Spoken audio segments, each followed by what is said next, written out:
This episode contains discussions of abusive relationships, death, grief, and PTSD. Listen at your own discretion. It is the 2nd of May, 2025. My name is Pigeon Rose, and this is my song of the day.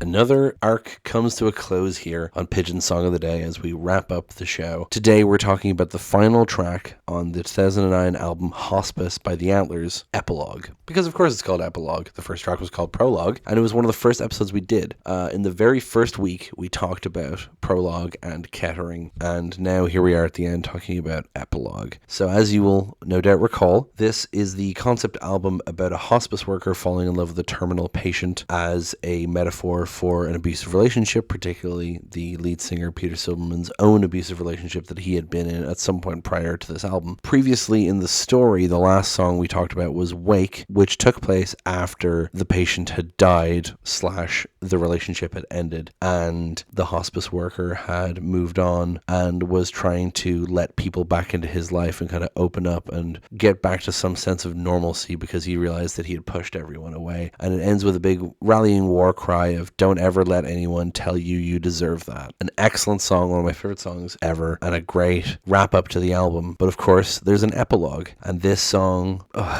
ends it on such a bittersweet note because it's kind of about what comes next, and then what, right? And I don't really want to reveal too much about it other than that it reprises some earlier songs and themes, as so many songs on this album do. So let's go listen to it now and then come back in a few minutes and talk about it.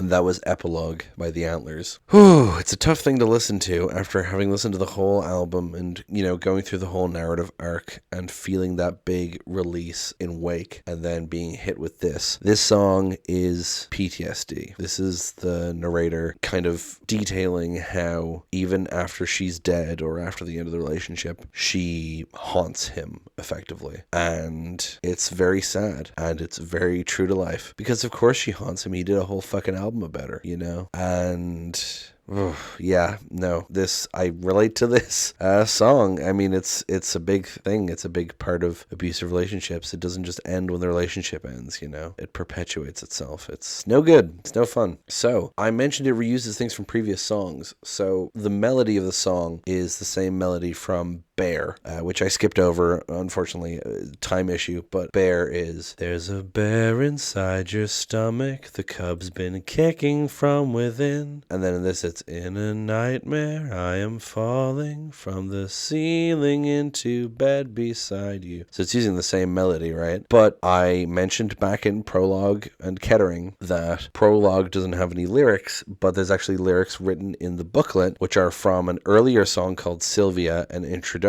which is basically a prologue to the album and kind of prototypical of what it became. And that song has the same melody as Bear and Epilogue. It's, when you were younger, you had nightmares, you had scissor pain and phantom limbs, right? It's the same melody again. So I love the way throughout the process, I mean, this song didn't end up on the album, it ended up on an EP, but it just keeps involving these melodies and these recurring themes and recurring lyrics. And that's another thing, is that a lyric from Sylvia Introduction comes up in this song, and I'll mention that when we get to it because it's near the end. So let's start off with the fact that it's just acoustic guitar, at least for most of the song, which is quite different to the rest of the album. Most of the album is either like distorted electric guitar or like synthy sounds or kind of ambient soundscapes sort of things going on, and like echoey vocals and falsettos. And then this song is just acoustic guitar and him singing, and that's a really interesting contrast to everything else as well. But yes, it starts off with, in a nightmare I am falling from the ceiling into bed beside you. You're asleep, I'm screaming, shoving you to try to wake you up. And like before, you've got no interest in the life you live when you're awake. Your dreams still follow storylines like fictions you would make. So I lie down against your back until we're both back in the hospital. But now it's not a cancer ward, we're sleeping in the morgue. Men and women in blue and white, they are singing all around you. With heavy shovels holding earth, you're being buried to your neck in that hospital bed, being buried quite alive now. I'm trying to dig you out, but all you want is to be buried there together. Ooh.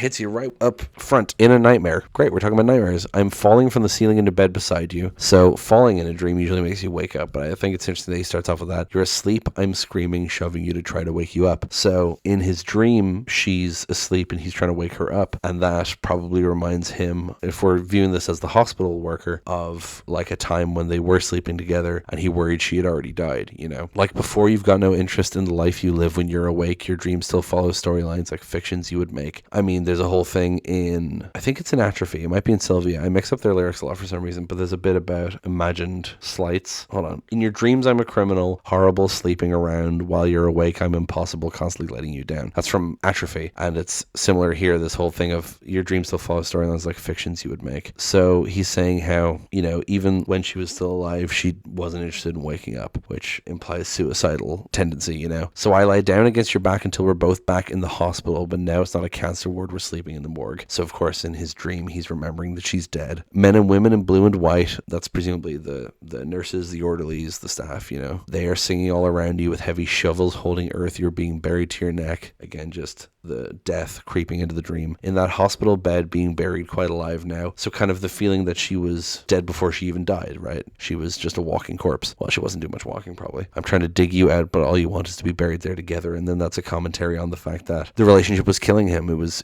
dragging him down. She didn't want to get out of this funk and she was just pulling him down into it, you know. I say funk like that kind of diminishes the depression that comes with a cancer diagnosis, but you understand what I'm talking about, right? She was just pulling him down into her own issues. I love how you think it's going to go to a chorus after Buried to Your Neck because of how song structures typically go, and then it goes, in that hospital bed. It kind of pulls you in like, ugh. And then the chorus is, you're screaming and cursing and angry and hurting me, and then smiling and crying, apologizing. So that's just a description of the cycle of abuse. You're screaming and cursing and angry and hurting me. That's the abuse. That's the physical, that's the verbal, that's the emotional abuse, and then smiling and crying, apologizing. That's the manipulation. That's the trying to make it seem like it's not too bad, that I really do love you, right? And it's just it's a very simple laying out of the cycle of abuse. And then the second verse, I've woken up, I'm in our bed, but there's no breathing body there beside me. Someone must have taken you while I was stuck asleep. But I know better as my eyes adjust. You've been gone for quite a while now, and I don't work there in the hospital. They had to let me go. When I try to move my arms, sometimes they weigh too much to lift. I think you buried me awake, my one and only parting gift. But you return to me at night, just when I think I may have fallen asleep. Your face is up against mine, and I'm too terrified to speak. So I've woken up, I'm in our bed, but there's no breathing body there beside me. He's still here. She's dead. Yep, she's not alive anymore. Someone must have taken you while I was stuck asleep. He's still in the dreamlike state where he forgets that she's dead for a moment. But I know better as my eyes adjust. You've been gone for quite a while now. So this is actually quite a while after her death. And he's still remembering her, right? Just shows the long-lasting effects these things have. And I don't work there in the hospital. They had to let me go. Saw a bunch of people talking about how, they had to let him go from the hospital because he was grieving too hard and it was destroying him. No, they had to let him go from the hospital because he was fucking a patient. You're not supposed to do that. That's a whole thing.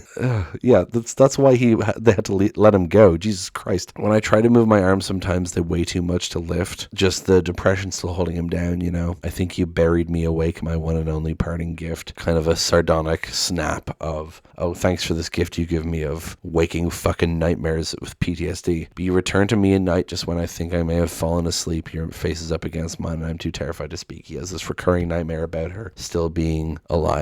And it scares the shit out of him because he hates that time in his life, you know, and he's too terrified to speak. And that's the part that's calling back to Sylvia. So in Sylvia, an introduction is a bit, you were brought into those rooms with sliding curtains, shining children's heads, and one of them, that boy, was not as lucky as you then, but he returns to you at night just when you think you may have fallen asleep. His face is up against yours and you're too terrified to speak. So it seems to be that this is referring to her being shown the other cancer patients, and there's a child who dies of cancer while Sylvia's there. And that scares her because it's someone so young dying, right? And she has dreams about him. And so he, in Epilogue, is referring to her haunting him in the exact same way, which I think is really interesting. And then the rest of the song is just repeating you're screaming and cursing and angry and hurting me and then smiling and crying, apologizing. But he goes into a falsetto this time and it becomes more desperate and the guitar playing becomes more frantic. And then a harsh keyboard synth sound comes in and fades out, which is a really weird ending, but I also really like it because it cuts off the acoustic sound and brings in the sound that you heard the whole time. And it feels like this recurring nightmare. It feels like just when I thought I was out, they pulled me back in, you know what I mean? It's a really clever ending, and I really like it. Yeah, a really sad ending to a really sad album, but a very important album to me. It's helped me through so many difficult times and helped me to process so many difficult things as well. And I hope it helps other people. And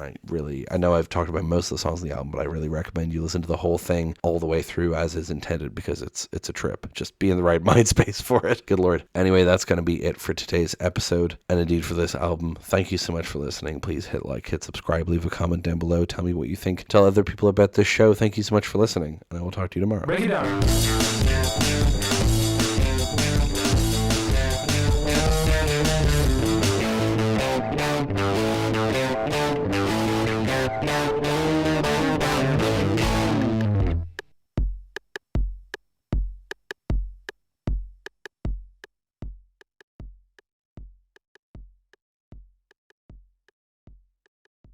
But I know better as my eyes adjust. You've been gone for quite a while now with heavy... God damn it. Started reading the wrong verse. I look away from the screen for 1 second. Kind of a sardonic snap of... Oh, come on.